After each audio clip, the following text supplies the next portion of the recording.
Never ever happy. अगर कोई कम उम्र का है, इक्वली डिजर्विंग है.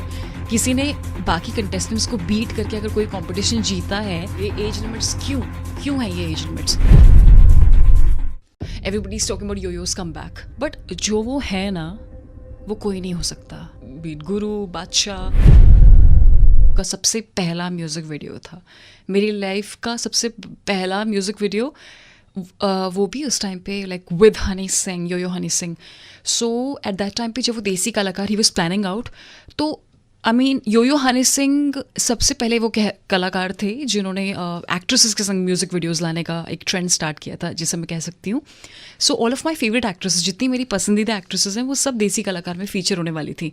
Starting with Kalakar Sonakshi, then love dose me, and मेरी और फेवरेट है Shraddha. The list goes on and on, like so many different actresses, सब योयो के संग उसी में ही फीचरिंग होने वाली थी. तो it was such a massive thing back in the time. And then Love Dose का एक्सेप्टेंस इतना ज़्यादा मिला कि उसके बाद से फिर then touchwood life has gone upwards. Also I feel like life एक फुल सर्कल होता है, जो बोलते हैं ना, जहाँ से शुरुआत हुई वो अभी लाइफ वहीं पे पहुंची है. यस. तो like one of my spot boys, उन्होंने पूछा, सर क्या करा आपने, उनके संग कोलैबोरेट करने के लिए 10 साल लगा दिया आपने उर्वशी मैम के संग कोलैबोरेट करने के लिए? तो नहीं लगा रहे, मैं बीमार हो गया था बीच में.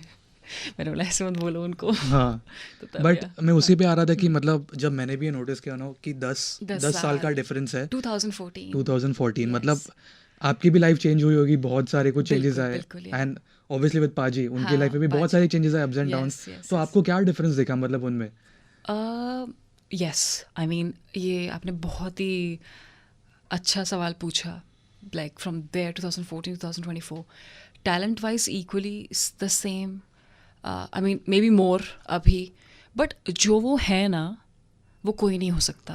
आई mean I worked with all the pop stars, I worked with beat Guru, Badshah, so many different various artist, but he is very different. Like उनके जैसे आई थिंक इंडस्ट्री में सिर्फ 2 ही लोग होंगे. In music we can say Yo Yo Honey Singh, and in cinema Bollywood we can say Shahrukh Khan, who kind of put जो अपनी co stars, like female co stars का नाम अपने पहले लगाते हो. If you can see the poster Bigdiya Heera, he has placed me in the front, तब वो पीछे हैं. और जब म्यूज़िक वीडियो भी it's there, तो first my name pops up. I am not just saying about my self. उनके साथ जितनी भी लड़कियां काम करती, ही always puts the females up on the pedestal. Like वो हमेशा बहुत ज़्यादा वैल्यू करते हैं. In the same manner I believe Shahrukh Khan जो है, उनकी भी जितनी फिल्म मैंने देखी हैं, जो उनकी most of the female actresses का नाम वो सबसे पहले रखना शुरू करते हैं, स्टार्ट करते हैं, तब अपना करते हैं. तो he is very much into styling. उनको सब कुछ पता है. फीमेल गर्ल्स का स्टाइलिंग, मेकअप है, he knows everything. I mean I have done so many songs और so many movies, but I have always looked my best in Yo Yo Honey Singh's, because it was always his idea. Like पहले वाले गाने में भी, love dose में, I was fully tanned, like 4-5 shades darker than my original skin tone. So it was all his idea. Like he wanted it to look very different. He wanted कि different Urvashi निकल के आनी चाहिए, जो हुआ अभी गाने में, और सबने बहुत ज़्यादा पसंद किया. मतलब एक्चुअली सल्यूट है पाजी को. मतलब हम सबको पता है उनकी जर्नी. आपकी लाइफ में भी ऑब्वियसली अप्स एंड डाउन्स हुए होंगे, तो कैसे उस लेवल से उठे ऊपर, जब एक डाउन फेज आता है? Sushmita Sen, the former miss universe, she told me, Rishi you can not go. तो वो एक टाइम था ऋषि मेरी लाइफ का, when I felt that I am the biggest loser of my life.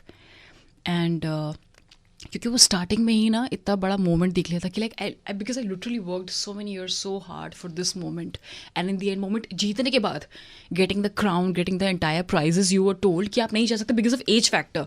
अगर कोई कम उम्र का है, इक्वली डिजर्विंग है, किसी ने बाकी कंटेस्टेंट्स को बीट करके अगर कोई कॉम्पिटिशन जीता है, I feel that person is equally deserving. Why so age limits and all? ये एज लिमिट्स क्यों है ये एज लिमिट्स? तो बहुत सारी चीज़ें आप खुद को क्वेश्चन किया, गलत लगे रूल्स, ये किया वो किया.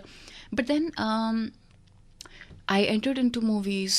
मैंने फिल्म्स में रिलीज़ हो गई थी. फिर उसके बाद वो 2012 की बात थी.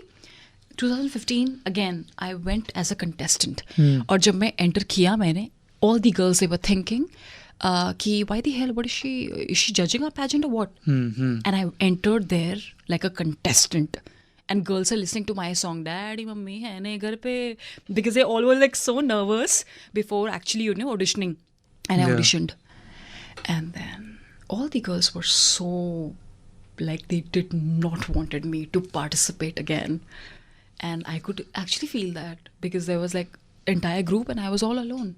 But you know, sometimes life में कुछ कुछ चीज़ें आपकी इतनी अगेंस्ट होती है, कोई आपको सपोर्ट नहीं कर रहा होता है, कोई भी नहीं कर रहा होता है, बट आपको खुद से अपनी ड्रीम्स के लिए फाइट करना होता है. क्या एक्टर होना एक्चुअली एक डिफिकल्ट चीज़ है? एक्टर होना, हाँ, as a celebrity actor, like difficult सब लोगों के लिए डिफरेंट है. If you are enjoying it तब कुछ डिफिकल्ट नहीं रहता लाइफ में. If you yourself you are enjoying it, like in turn जो इन रिटर्न इतना प्यार मिलता है दर्शकों का, इतना अप्रिसिएशन मिलता है. हाँ, कभी कभार कुछ कुछ ऊपर नीचे हो जाती है चीज़ें, like sometimes you have to work really really hard, और किसी तरह के लुक्स होते हैं जिसमें मतलब 6-7 घंटे यू नो कुछ कुछ like work point of view से ऊपर नीचे हमेशा हर किसी के लाइफ में ही हो जाती हैं चीज़ें. For example if you're in मिर्ची तो आपको भी लाइक कभी कभी बहुत एक्स्ट्रा प्रेशर आ जाता होगा, ज़्यादा आपको करना पड़ता होगा काम. तो in the same manner it happens with the actor also. तब उस दिन लगता है कि different things like different days. So it's like that pressure कोई भी काम कर लोगे लाइफ में, हर जगह है चैलेंजेस तो है. आपको कुछ सीखने मिला इस इंडस्ट्री से, एक लाइफ लेसन या एक आपका जो पर्सपेक्टिव चेंज हुआ? हाँ, मेरी पहली फिल्म में मैंने धर्मेंद्र जी के संग काम किया था. आई worked with all the duels. तो धर्मेंद्र जी ने मुझे बताया था कि उर्वशी बेटा, जो ईगो नाम की चीज़ होती है ना, वो उन्हें पैर के नीचे से दबाओ और उसको कुचल दो पैर से. एक्शन भी करके बताया था, ऐसे कुचलो. तो तब से वो मैंने अपनी जहन में डाल दी. तो I never carry that kind of ego, और I never have like things like that. क्योंकि वो होता है ना, शुरुआत में पहले आपके दिमाग में डाल देते थे तो वो. And man my first director, the Gadar Ek Prem Katha's director Anil Sharma बोला, कुड़िए अगर तेरा पैकअप होता है तो पैकअप में कभी खुश नहीं होने का, लाइफ में पैकअप हो जाएगा. तब से एवरीबडी गेट सुपर हैप्पी, ये pack up, and I am the only one. You just see me after every single shoot, everybody is happy in pack up, and I am never ever happy. और ये कब बोली थी बात? 2013 में, 2014 में. मुझे तब से लेकर अभी तक you know it's there in my subconscious and system में अंदर से. तो I never get happy. I am like pack up, okay cool, never happy. Like everybody becomes happy. वो बस वो जो सिखाया हुआ है तब से वो चलते आ रहा है, तो तब नेवर हैप्पी.